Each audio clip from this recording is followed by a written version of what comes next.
এবার একটু শুনবো যে রাসূলুল্লাহ সাল্লাল্লাহু আলাইহি ওয়াসাল্লাম কদরের রাতগুলোতে কি কি ইবাদত করতেন। আমি খুঁজে 5টা আমলের কথা পেয়েছি বিশেষভাবে, কমন যে আমলগুলো সেগুলো তো ছিলই, বিশেষভাবে 5টা কাজ রাসূল সাল্লাল্লাহু আলাইহি ওয়াসাল্লাম এই কদরের রাতে করতেন। 1 নম্বর কাজ হচ্ছে তিনি সারা রাত জেগে ইবাদত করতেন এবং পরিবারের লোকদেরকে ঘুমোতে দিতেন না, উঠিয়ে দিতেন। বছরের অন্য কোনো সময়ে সারা রাত জেগে ইবাদত করার কোনো নজির রাসূল সাল্লাল্লাহু আলাইহি ওয়াসাল্লামের জীবনে ছিল না। সব রাতে ঘুমাতেন। আম্মা জান আয়েশা রাদিয়াল্লাহু তাআলা আনহা বলেন, ইযা দাখালাল আশরু আহিয়াল লাইলা ওয়া আইকাযা আহলা ওয়া জাদ্দা ওয়া শাদ্দাল মিজার। রমাদানের শেষ দশক যখন আসতো রাসূল সাল্লাল্লাহু আলাইহি ওয়াসাল্লাম সারা রাত জেগে ইবাদত করতেন। পরিবারের সদস্যদেরকে জাগিয়ে তুলতেন, স্ত্রীদের ঘুমাতে দিতেন না, জাগিয়ে তুলতেন। ফাতেমা রাদিয়াল্লাহু তাআলা আনহার ঘর পাশেই ছিল, তাদেরকে যে জাগাতেন এবং নিজে সারা রাত ইবাদত করতেনই।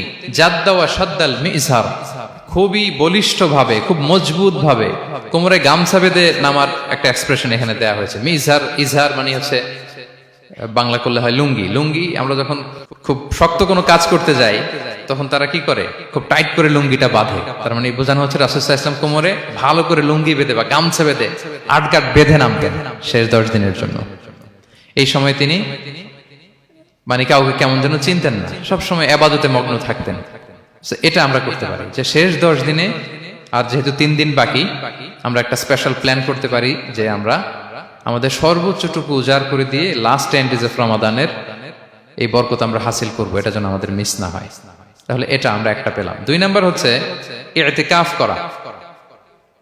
রাসূলুল্লাহ সাল্লাল্লাহু আলাইহি ওয়াসাল্লাম রমাদানের শেষ 10 দিন ইতিকাফ করতেন। আমাদের আয়েশা রাদিয়াল্লাহু তাআলা আনহা বলেন, কানা ইয়াতাকিফুল আশরাল আওয়াখির মিন রমাদান। রমাদানের শেষ দশকে তিনি ইতিকাফ করতেন হাত্তা তাওয়াফাহুল্লাহ, ওনার ইন্তেকালের আগ পর্যন্ত এই অভ্যাসটাই তিনি জারি রেখেছেন। সুম্মা আতাকাফা আজওয়াজুহু মিন বাদে, তারপরে ওনার স্ত্রীরা ইতিকাফ করেছেন।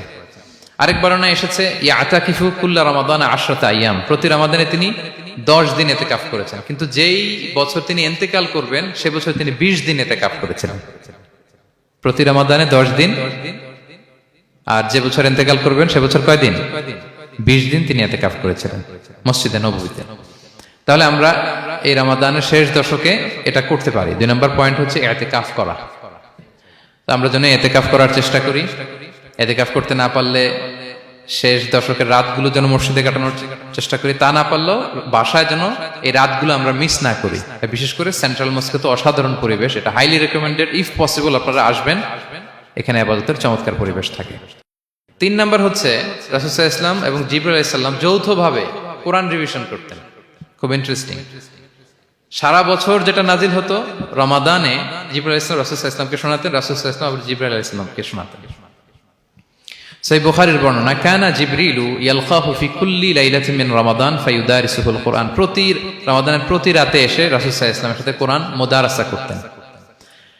সহিহ মুসলিমের বর্ণনায়, আন্না জিবরিল কানা ইউআরিদুহু বিল কুরআন কুল্লা আমিন মাররা।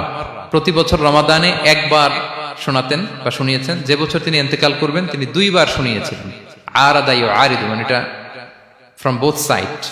আরবি শব্দটা এমন যে জিবরাইল আলাইহিস সালাম শোনাতেন, এরপর রাসূল সাল্লাল্লাহু আলাইহি ওয়াসাল্লাম জিবরাইল আলাইহিস সালামকে শোনাতেন। কোরআন রিভিশন করা। তো এই শেষ দশকের রাতগুলোতে আমরা যেন বেশি বেশি কোরআন পড়ি। কোরআন তেলাওয়াত, কোরআনিক রিসাইটেশন হতে পারে, কোরআনের অর্থ পড়া হতে পারে, তাদাব্বুরে কোরআন হতে পারে, কোরআনের হালাকায় জয়েন করা হতে পারে। ইন ইটস এনি ফর্ম আমরা যেন কোরআনের সাথে অ্যাটাচমেন্টটা বাড়াই লাস্ট 10 ডেজ অফ রমাদানে। 4 নাম্বার কিয়ামুল লাইল করা।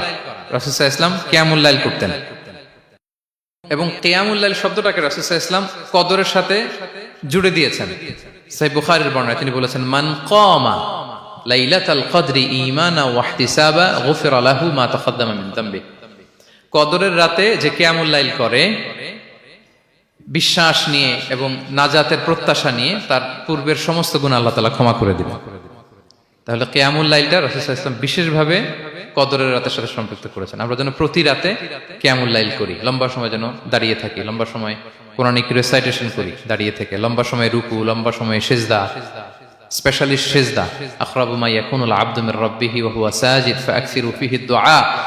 বান্দা যখন সিজদায় থাকে আল্লাহ সবচেয়ে কাছে থাকে। তো আমরা তো আল্লাহর সবচেয়ে কাছে যেতে চাই এই ক্রিম টাইমটাতে, কি বলেন? আমরা যেন লম্বা সময় সিজদাতে থাকি। কিন্তু আমাদের অনেকের যেটা হয়, নামাজে তাড়াহুড়ো, অনেকের সব ব্যস্ততা যখন নামাজে দাঁড়াই এরকম হয়ে যায়।